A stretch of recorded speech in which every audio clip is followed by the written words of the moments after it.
I'd like to bring it to Ian, perhaps with you. Your video was on preparedness for presenting, and I'm wondering if you could sort of reiterate some of the key points or ways that you overcame apprehension, or perhaps you had a natural gift at storytelling, or was there a learning curve to help tame some of the apprehension that you personally experienced? I basically learned that I was being scared is a natural reaction to what is an unnatural situation.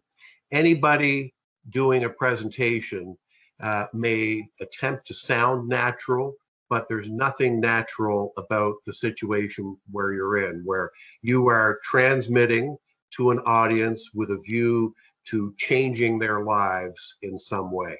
So I think it helped me to begin to accept that, okay, this is an unnatural situation, so I must do a better job of preparing for that. What people call butterflies would be cortisol and other hormones that help us to survive on this planet, because we have the fight, flight, or flee options for responding to these unnatural situations. For me, it helped to learn to eat something before I present. It slows down the metabolism and a lot of those butterflies. I went through having a process where I start to think about how I want to change that audience first. And then I try to sum up the essence of my presentation in one sentence that encapsulates people doing something for a reason. And then I just write that sentence down and refer to it as I prepare the presentation, and it reminds me to stay on track. And then I do things that help me present it more easily, like writing it in a big font, like having the margins be only 55 spaces wide.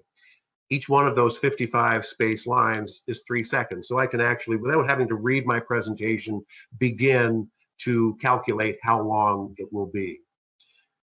I like to make sure that the presentation is written in lowercase, so because the eye learns to recognize the shapes of words before recognizing the actual word itself. The whole idea was to make things routine. And as much as I've done thousands of presentations in many different kinds of media. And while the process of delivering them has become more routine, I still feel scared. I still feel the fear. I still feel the potential for screwing up and embarrassing myself in front of people who I may know or not know. And I've just learned to accept that that's a natural thing, and that if I have a process, I've learned to be ruled by a feeling other than fear. I try to be ruled by my feelings about the subject. So as I communicate with you today, I do so trying to remember the urgency that I want you to feel about having a process for creating your presentation, because I know it settled me down. I know it helped me build better connections with audiences, and actually allowed me to feel much more comfortable with something that isn't natural. It's just not natural to stand up in front of other people and talk to them. It's not something we're used to doing every day. So it's okay to feel scared, and it's how we react in the face of that fear that will, I think, have a lot to do with the quality of presentations we deliver.